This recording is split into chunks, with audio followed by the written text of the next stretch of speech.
Okay, good morning. Thank you for the opportunity to be here together with our co-authors, a few of them, to present our paper on when open source meets network control planes.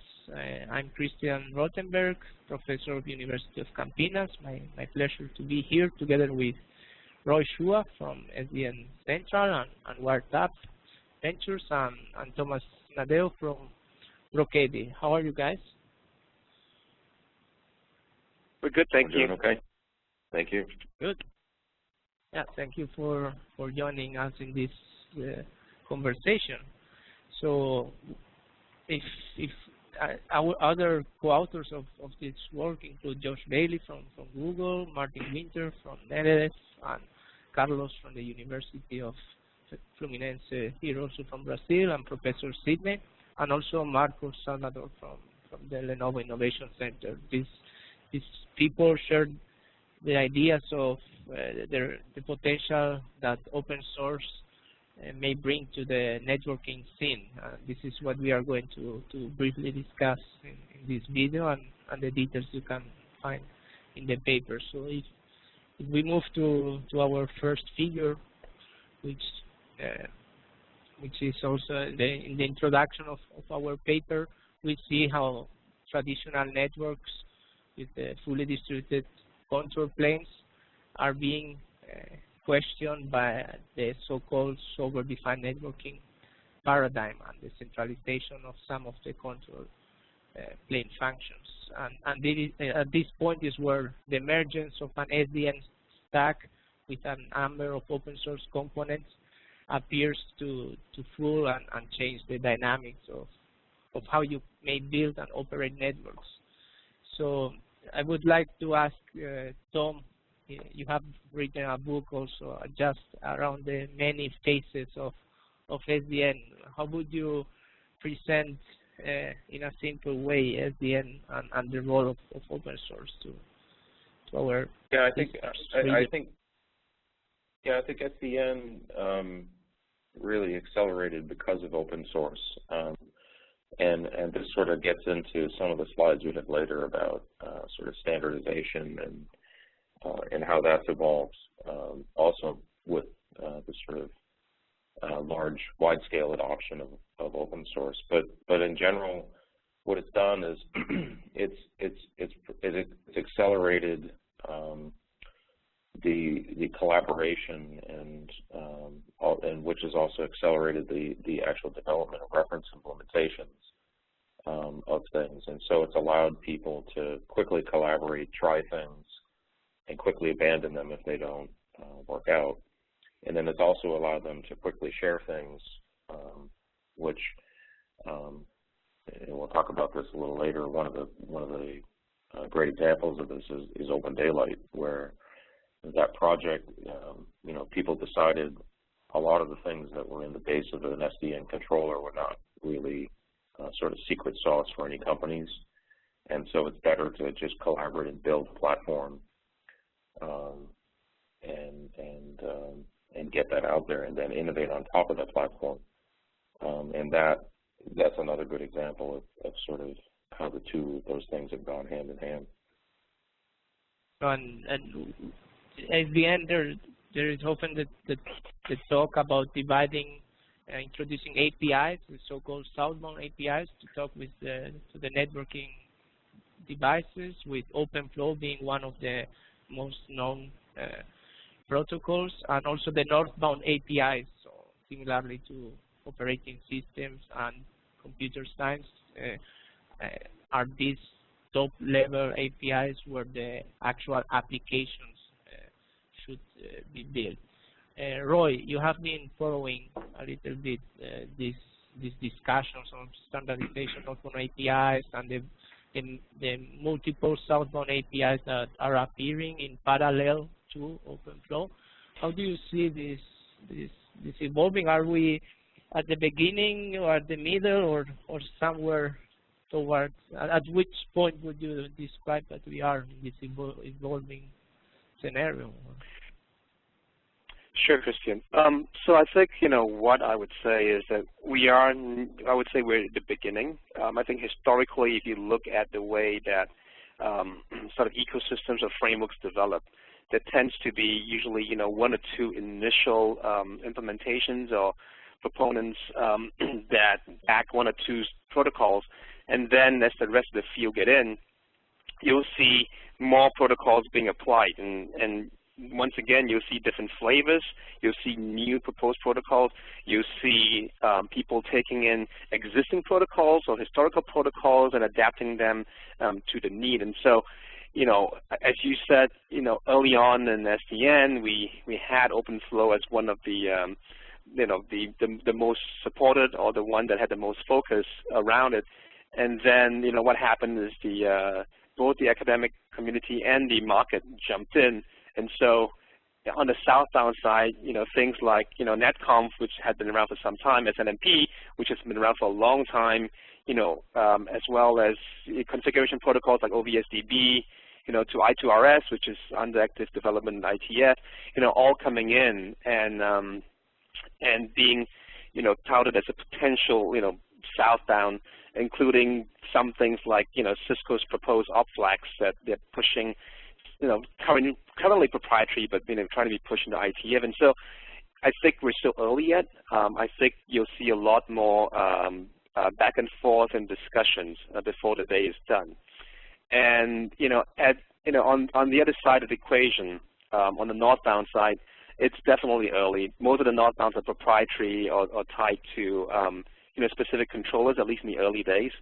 And there are a lot of efforts to try to simplify and create a standard northbound. The ONF is certainly working on it. Open Daylight is trying to do that as part of that, the overall sort of code development and putting that into sort of a code framework. And so, we're early yet. There's still going to be a lot of discussions, a lot of implementations, a lot of trial and error. And I think, we'll know when we're past, when we see consolidation, when we see simplification, is I think when I expect this to be mature. Good. Thank you for this warming up discussion. Let's have a look at on the next table, where we just presented a collection of open source projects in a number of areas, realms in this emerging SDN stack. This table just wants to present the reader with a indication on the amount of open source work that is going on, from which you can put together a proof of concept working SDN stack. By the level of quality of the projects, of the code, is very different from one to the other. Many of them are mainly academic exercises. Others, like Tom said, are the consortium, high quality code being produced, like Open Daylight. And I agree that open source is, in that sense, an accelerator for all this SDN stack. So we can maybe move together to the next slide, and where we see an interesting quote that is on Open Daylight doing for networking something similar what Linux has done for the computing industry. Is this the motto, Tom, that really is inside every of the participant in the Open Daylight community? Is this the spirit that lives with the Open Daylighters? Yeah, very much. I mean, it is very much a true open source project, like OpenStack and Apache and some of the other ones that are out there. I think you'll find, and I guess it may be worth describing what a successful open source project really is. What it really is to me is a community effort. So and there's actually a tangible way of measuring that. When you see a significant or majority of committers on a project, not from say the original company if there was one that started the project. I think that's a sure sign that there's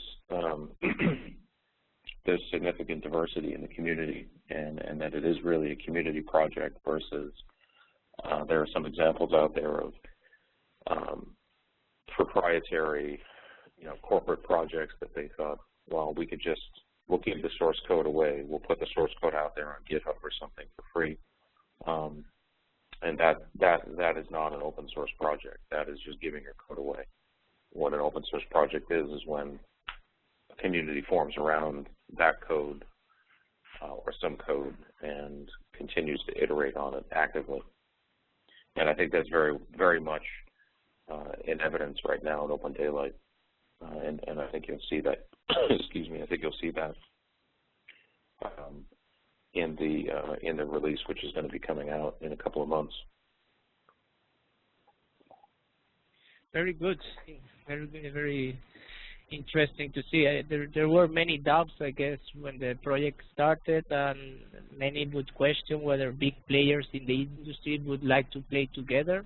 But it appears that it's, for me at least, I see it like something like there is a, it's not a decision choice anymore for many of them, because joining forces together to build this common platform at that scale, at that pace, if you try to do it on your own, it would be very hard to compete. Roy, how do you see this movement, and how do you see the credibility of becoming or arriving at a Linux equivalent for networking?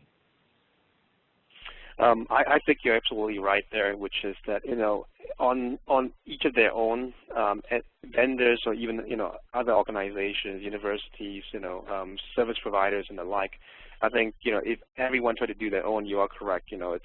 It's hard to build momentum behind any one of those. But I think what I've been impressed by is a project, for instance, like Open Daylight, just the amount of momentum, just the amount of code, just the amount of contributions to it. I think, at the beginning of the year, Open Daylight, when it first came out with Hydrogen, it was about 1.1, 1.2 million lines of code, and this was like early around February timeframe.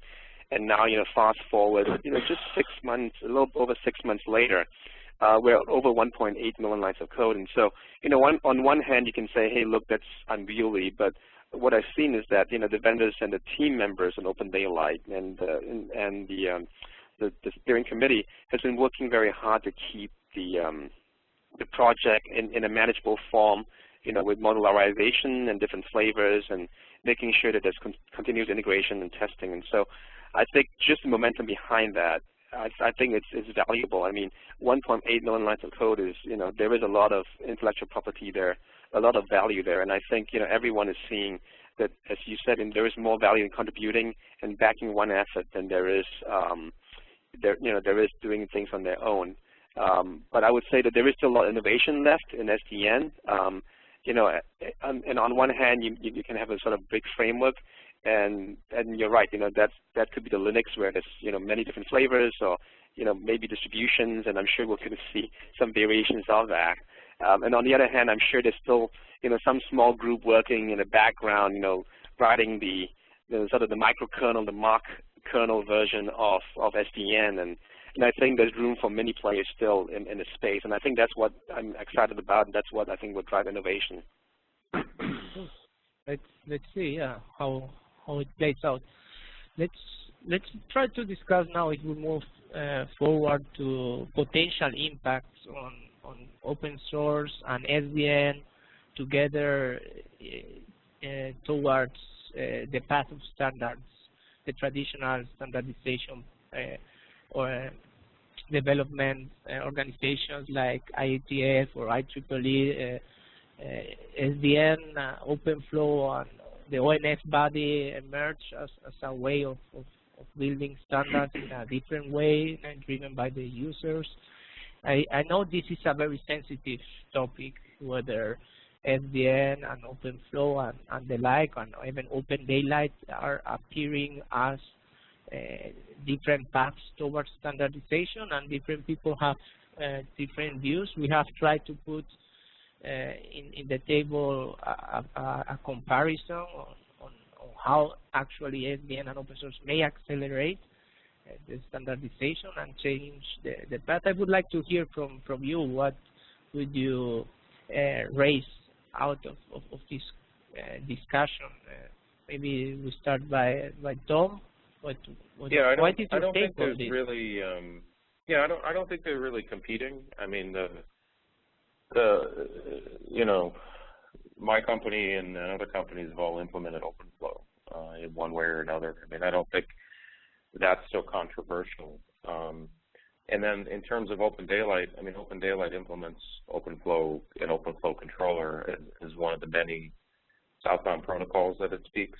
So for us in that organization, it's not a big deal as well. We've very much taken a multilingual approach, let's say, in Open Daylight. I think other single language controllers in the past, primarily OpenFlow, have failed primarily because they only spoke OpenFlow. And if you want sort of wide acceptance of the controller and utility in more than just those use cases where OpenFlow makes sense, you have to implement more than just OpenFlow. And so to that end, we've embraced NetConf, RESTConf, BGP-LS, et cetera, because we want to embrace a lot of different use cases. And Roy, what is your take on this? Is there anything on the path of traditional standards that may be somehow replaced or accelerated or changed the workflow somehow by means of SDN and open source prototyping? Or what would you like to raise about this very sensitive topic? Sure. So I would say that, if you look at organizations like the IEEE, the IETF, and I would say probably to a lesser extent, other standards committees like, say ONF, for instance, that, I mean, historically it has been, it takes a little longer, it takes a little slower. The standards first talked about, discussed, and then later on code comes up. But I would point out that even though historically, some of the standards bodies have required reference implementations for it to be accepted. In some cases, 2 reference implementations were to be accepted. So code and standards have always gone hand in hand. But I would say that with SDN, I think what's changed is that there is a lot more innovation. There's a lot more areas to touch, and so I think the community has responded by saying, look, instead of trying to work out the standards when we maybe don't have sufficient experience in working through the ways to do these things, let's go ahead and use code first to test it out, to try it out, to run the experiments, to get it going. And then, I think, when we talk to the bulk of the people involved in open source, no one's saying that the standards bodies are not, useful anymore. At least not everyone is saying that. Most of them agree that there is value later on in standardizing it, but they want to move with code first. And I think that gives them a lot more flexibility, a lot more agility. And as we try to understand the value that SDN brings and get that quickly out into the industry, I think a code-first approach seems to be what people are signing up behind and backing, but that doesn't mean that standardization doesn't come later on. Yeah, I agree on this motto of code before standardized, but of course at some point you need to write it down in a document and well understood standards document. Good, thanks. So now I would introduce a little bit how RouteFlow, our open source SDN project, fits into this picture and how it started. So if we move towards the next, we started almost 4 years ago when we looked at OpenFlow as a way to separate the control plane from the data plane of routers and to make a combination of the flexibility of Linux-based open source routing engine Should we move to the next slide, we can see the separation, yes, where we could pick different routing engines available for Linux, like Quagga or Xorb, and then make them work together with a set of OpenFlow capable switches, also called data paths. And what RouteFlow does is a simple job, is making a glue together. So it allows you running virtualized routing engines and capture the routing information base and the forward information base that is being generated, and providing the control plane fully uncoupled from the actual devices where the forward information base from the routing tables are downloaded, and for that means we use the OpenFlow protocol. Moving forward, so after a few architectural revisions, we have now this multi-system, these multi-component architectures, and basically it's three pieces of software: the so-called client, which runs at any Linux-based system; the server, where the services are defined and acting as a coordination orchestration layer, and then the proxy, which is a small shim application that runs on the OpenFlow controller. And today we are proud of being able to supporting different controllers, which it's an ongoing challenge. If you look from the SDN application developer, at the time you needed to choose which one was best, and of course now there are some consolidation or something like Open Daylight looks like a safe bet from SDN application developer, and having this separation in modules, it made it easy. Today we have also a beta version of RouteFlow running on Open Daylight, and we just needed to change the RouteFlow proxy implementation. We can move forward just after this high-level introduction and show with this figure to the readers that RouteFlow just introduced a couple of thousand lines of code. I think 15,000, 12,000. I don't remember the figures anymore. But the actual numbers of lines of code that are in this SDN stack are farther, a number of orders of magnitude more than that. And all the components that made this possible are open source components, started from Linux, from the routing engines, from the virtualization technologies that we employ, to the databases we use to store state, to make also the distributed interprocess communication, going down to the different controllers that we have been playing with, and also down even to the OpenFlow agent implementation and the testing and platform. So we move forward, having presented this proof of concept SDN stack. One point that we make in our paper is saying that these open source based SDN stacks are not that far away from being actual production systems. It's not just an academic exercise that will not scale and that will sit down in our lab, but it has the roots and the potential as code quality evolves to really become part of an operational system. And this is what our colleagues in New Zealand have shown with their Cardigan effort, which is taking RouteFlow to a production environment.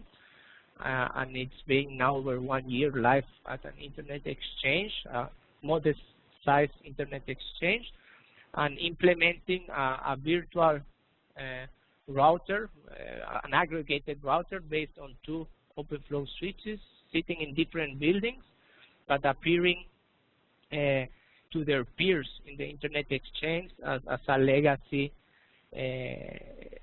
traditional router. And it's being in production, and a number of lessons have been learned about the maturity of the technology, about the opportunities to innovate. And I think it's a very exciting area, being capable of making real things with real traffic, based leveraging existing open source work. That was our point in the paper on that regard. So if we move towards the conclusion and the final discussion on what we may call, or like Kyle put in this figure, in his slides, is the frontier of networking. So moving from CLIs to APIs, from closed source to open source, from the vendor leading to the customer demanding.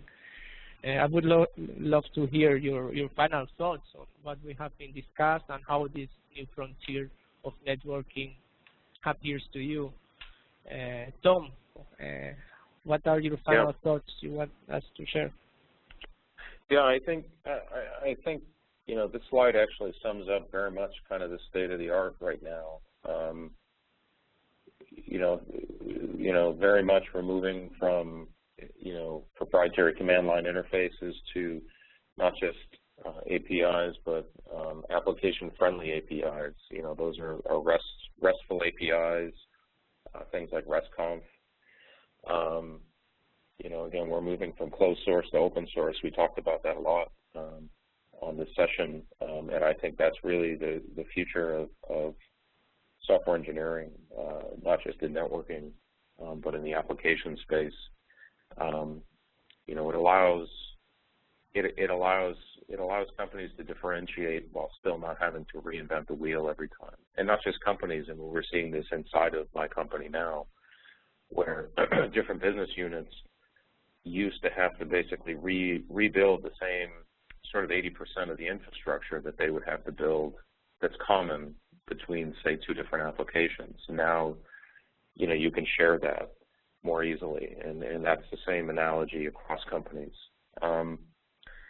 Vendor-led versus customer-led is another great thing where, a combination of open source and the agile development process and the modern software engineering techniques that we're using today take things from being sort of, vendor-led in terms of, operators used to give vendors requirements and try to standardize those, and then vendors would, go off in a cave, build those things for a couple of years, and then pop out with something that probably didn't hit the mark most of the time. Whereas now what we do is a more customer-led model where we iterate quickly in small chunks called sprints, and when we're developing the software, and as a community and as a bigger team, we're able to quickly adapt and adjust to customer requirements. And customer requirements evolve too, by the way, during the development process, and this sort of lets us do that.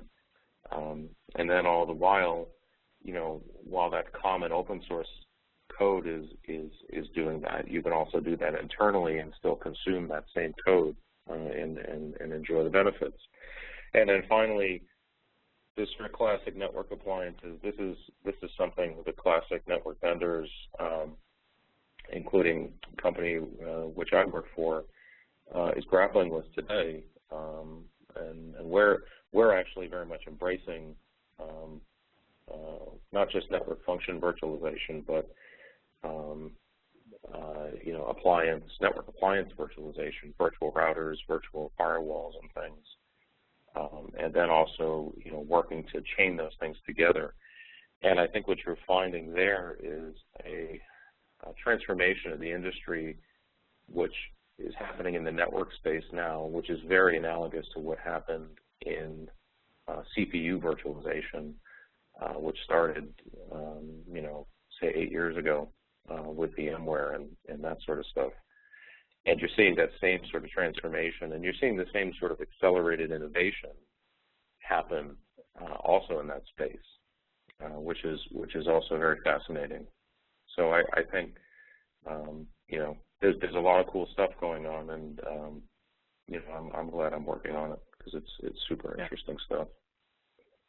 Cool. Yeah, thanks. We did not touch a lot in the paper on the NFV, network functions virtualization movement, but for sure, open source will become an interesting and a key piece in making it happen. We should think about writing up maybe another paper just on the NFV issues, challenges, opportunities, and early development.